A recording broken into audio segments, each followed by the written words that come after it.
मिर्जापुर नाम का गांव था, जहां पर जॉली नाम का व्यक्ति अपने माता पिता के साथ रहा करता था। जॉली के साथ उसके दो दोस्त घूमा करते थे, सम्राट और जिग्नेश। एक दिन ऐसे ही वो लोग बाहर मिलते हैं। अरे जिग्नेश और जॉली, तुम्हें पता है मेरी जॉब लग गई है, और वो भी शहर की बड़ी कंपनी में। अब मैं खूब पैसे कमाऊंगा। क्या बात कर रहे हो? मेरी भी शहर की एक कंपनी में जॉब लग गई है। तुम बताओ जॉली, तुम्हारा कैसा चल रहा है? तुम लोगों को तो पता ही है, मैंने बीच में ही अपनी पढ़ाई छोड़ दी थी, इसीलिए अभी तक मुझे कोई अच्छी जॉब नहीं मिल पाई है। अरे कोई बात नहीं जॉली, हर कोई चील की तरह उड़ नहीं सकता। कुछ लोग मुर्गी की तरह भी होते हैं, पंख तो हैं मगर सिर्फ जमीन पर ही फड़फड़ा सकते हैं।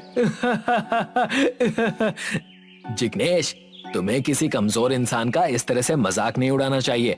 उसकी मम्मी गांव में चाय बेचती है, उससे उसका काम चल जाता है। जॉली, तुम इसकी बात का बुरा मत मान। उन दोनों की बात सुनकर जॉली नाराज हो जाता है और वहाँ से चला जाता है और घर आ जाता है। घर पर उसकी माँ उससे कहती है, सम्राट और जिग्नेश की माँ बता रही थी कि उन दोनों की नई जॉब लगी है और तुम इतने हताश होकर बाहर से क्यों आ रहे हो? कुछ नहीं माँ, मेरे दोनों दोस्तों की अच्छी कंपनी में जॉब लग गई है, मगर मुझे अभी तक कोई काम नहीं मिला है। अरे बेटा, मैं हूँ ना। माँ, आप ठीक तो है ना? हाँ बेटा, मैं ठीक हूँ, तुम चिंता मत करो, मैं हूँ ना। खूब मन लगाकर चाय बेचूंगी। जॉली की माँ खांसते खांसते बेहोश हो जाती है। जॉली गांव के डॉक्टर को घर बुला लेता है और वो जॉली की माँ का इलाज करती है। जॉली डॉक्टर से अपनी माँ की तबीयत के बारे में पूछता है। क्या हुआ मेरी माँ को? तुम्हारी माँ की तबीयत बहुत ज्यादा खराब है, इन्हें कोई काम करने मत देना, और जो दवाई मैंने इस पर्ची में लिखी है उसे हर दिन अपनी माँ को खिलाते रहना। डॉक्टर वहाँ से चली जाती है। जो दवाइयाँ डॉक्टर पर्ची पर लिख कर जाती हैं, वो सारी शहरी दवाइयाँ होती हैं। ये दवाइयाँ तो बहुत महंगी हैं और मेरे पास तो पैसे भी नहीं हैं, मगर मुझे कुछ न कुछ तो करना ही होगा। जॉली अपनी माँ की चाय की स्टॉल पर जाता है और चाय बेचने लगता है। चाय चाय, गर्मा गर्म चाय ले लो। जब जॉली चाय बेच रहा था, तभी वहाँ पर से उसके दोस्त सम्राट और जिग्नेश गुजरते हैं और उससे कहते हैं, भाई ये क्या है? ये तो चाय बेचने लग गया। कोई शर्म वगैरह नहीं आ रही है क्या? काश अगर तू और मेहनत करता तो एक अच्छी जॉब तुझे मिल जाती। जॉली गुस्से में जिग्नेश को जवाब देता है। क्या मतलब है तुम्हारा मेहनत से? हाँ, चाय वाले मेहनत नहीं करते क्या? मेरी माँ बीमार है, पर फिर भी मैं क्या तुम दोनों से पैसे मांगने आया? नहीं आया ना? अरे गुस्सा क्यों हो रहा है? बस हम ये बताने आए थे कि हम दोनों शहर जा रहे हैं। ठीक है जॉली, हम चलते हैं, तू यहाँ चाय बेच। दोनों एक बार फिर जॉली का मजाक उड़ाकर निकल जाते हैं। जॉली की चाय से बिल्कुल भी कमाई नहीं हो रही थी और उसके पास जरा भी पैसे नहीं थे कि वो उन दवाइयों को खरीद पाए। जॉली उदास हो जाता है। तभी उसकी दुकान में एक बुजुर्ग वहां पर आते हैं, जो गले में सोने का हार और एक काला चश्मा पहने हुए थे। अरे बेटा, क्या हुआ? इतने परेशान क्यों हो? मुस्कुराओ, हंसो, एक पल में जियो, इस पल को जानो और मुझे चाय पिला दो, लेकिन मेरे पास पैसे नहीं है। जॉली उस बुजुर्ग व्यक्ति को चाय देता है। बुजुर्ग व्यक्ति जॉली से कहता है, बेटा, मुझे लगता है कि तेरे साथ कोई समस्या चल रही है, इसीलिए तेरे माथे पर चिंता पल रही है। चल अभी पूरी बात बता, क्या माजरा है? मैं तुम्हारी मदद करूंगा। आप मेरी मदद करेंगे? हाँ हाँ, क्यों नहीं, तुम बताओ तो कि माजरा क्या है। जॉली उस बुजुर्ग व्यक्ति को सारी बातें बताता है। बुजुर्ग व्यक्ति उसकी बात सुनकर उससे कहता है, तुम चिंता मत करो, मैं तुम्हारी मदद करता हूँ। तुम्हारी माँ को कुछ नहीं होगा। अभी मैं अपने दोस्त को बुलाता हूँ। बुजुर्ग दोनों हाथ जोड़ता है और मंत्र पढ़ता है। अस्तला विस्तला, मेरी दोस्त गाय जहाँ कहीं भी हो, आ जाओ यहाँ जिस्तला। तभी वहाँ पर अचानक से एक गाय आ जाती है।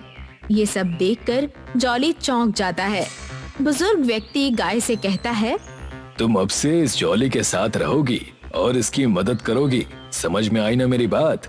ठीक है। क्या ये गाय यहाँ कैसे आई और ये बात कैसे कर रही है? गाइस देखो, मेरे जाने का वक्त हो गया है। इस गाय के दूध से अपनी चाय को बनाया करना, और ये याद रखना कि गाय का दूध किसी रबड़ी से कम नहीं है। और अपने कपड़े पहनने का ढंग भी थोड़ा सा बदल लो, थोड़े नए तरीके के कपड़े पहनो। चलो अब मैं चलता हूँ। बुजुर्ग व्यक्ति वहाँ से चला जाता है। जॉली गाय को अपने साथ घर ले जाता है और अगले दिन उसका दूध निकालकर अपनी दुकान में आकर चाय बनाने लगता है। तभी वो देखता है कि ये दूध नहीं बल्कि रबड़ी है। जॉली कपड़े भी अलग पहनता है और अपनी दुकान पर जॉली की रबड़ी चाय लिख देता है। रबड़ी चाय ले लो, रबड़ी चाय, ऐसी चाय आप लोगों ने कभी नहीं पी होगी। तभी वहाँ से एक औरत गुजरते हुए रबड़ी चाय को सुन लेती है। ये रबड़ी चाय क्या है? अरे दीदी, ये जॉली की रबड़ी चाय है, एक बार पीकर तो देखिए। लाओ एक रबड़ी चाय पिलाओ, देखो तो कैसी लगती है ये। जॉली चाय बनाकर उस औरत को देता है। औरत उस रबड़ी चाय को पीती है और कहती है, अरे इससे पहले मैंने कभी इतनी अच्छी चाय नहीं पी, ये तो काफी अच्छी चाय है। जॉली भाई, एक रबड़ी चाय और देना। अभी देता हूँ। धीरे धीरे जॉली की चाय पूरे गांव में प्रसिद्ध हो जाती है। जॉली अपनी माँ का इलाज भी करवा देता है। जॉली गांव में सबसे ज्यादा धनवान व्यक्ति बन जाता है, सिर्फ और सिर्फ चाय बेचकर। और दूसरी ओर उसके दोस्त सम्राट और जिग्नेश जिस कंपनी में काम कर रहे थे, वो दोनों की कंपनी कंगाल हो जाती है, जिस वजह से उन दोनों को नौकरी से निकाल दिया जाता है और वो दोनों लौटकर वापस गांव आ जाते हैं। गांव आते ही वो एक दूसरे से कहते हैं, यार मेरा तो बहुत बड़ा नुकसान हो गया यार, अब हमें काम कौन देगा? इतनी मेहनत के बाद ये काम मिला था, सारी मेहनत पानी में चली गई। चल आजा, उस गरीब जॉली के पास चाय पीने चलते हैं, उसकी हालत देखकर थोड़ा हमें अच्छा तो लगेगा। सम्राट और जिग्नेश दोनों जॉली की दुकान पर चाय पीने जाते हैं। वहां पहुंचते ही वो देखते हैं कि जॉली की दुकान अब बड़ी हो चुकी है। दोनों आश्चर्यचकित हो जाते हैं और जॉली के पास जाकर कहते हैं, अरे जॉली, तेरी चाय की दुकान तो काफी बड़ी हो गई है यार, सच सच बता, कहाँ से इतने पैसे आए तेरे पास? ऐसे सवाल क्यों पूछ रहे हो? तुम्हें क्या लगता है एक चाय वाला चाय बेच बेच कर अमीर नहीं बन सकता है? ये सारी चीजें मैंने चाय बेचकर ही कमाई हैं। सम्राट और जिग्नेश के दिल में जॉली की दौलत शौहरत देखकर ईर्ष्या आ जाती है। जॉली उन्हें रबड़ी चाय पिलाता है। दोनों ही रबड़ी चाय पीते हैं। पीते ही सम्राट जॉली से कहता है, जॉली, ये रबड़ी चाय मैंने कभी नहीं पी और मैं ये बहुत ही विश्वास के साथ कह सकता हूँ कि इससे अच्छी चाय इस दुनिया में कहीं नहीं है। वाह, इसे पीने के बाद दिल को सुकून मिल गया। जॉली, हम तुम्हारे बहुत पुराने दोस्त हैं, हमें तो बताओ कि तुम ये रबड़ी चाय बनाते कैसे हो? जॉली उन दोनों को जादुई गाय के बारे में बता देता है। सम्राट और जिग्नेश रबड़ी चाय पीकर घर चले जाते हैं और बीच में ही रुककर दोनों एक दूसरे से कहते हैं, सुनो सम्राट, ध्यान से, पता नहीं कभी हमें आगे जॉब मिलेगी या नहीं, इसीलिए हमें कुछ तो करना होगा। जैसा कि तुमने सुना कि उसके पास कोई जादुई गाय है, तो हमें उसे जाकर चुराना होगा। नेकी और पूछ पूछ, मेरे मन में भी यही आ रहा था। मैं तो इस बात को कभी हजम नहीं कर पाऊंगा कि एक 10वीं फेल हमसे आगे निकल जाए। जैसे ही रात होगी, हम उसके गाय के तबेले में जाकर उसकी गाय को चुरा लेंगे। दोनों ही उस गाय को चुराने की योजना बना लेते हैं। रात हो जाती है और सम्राट और जिग्नेश दोनों ही जॉली के गाय तबेले में घुसते हैं, जहाँ पर वो जादुई गाय सो रही थी। देखो देखो, वो रही जादुई गाय जो रबड़ी जैसा दूध देती है। जिग्नेश आगे जाता है और गाय की बंधी रस्सी को उठाकर गाय को बाहर लेकर जाने लगता है।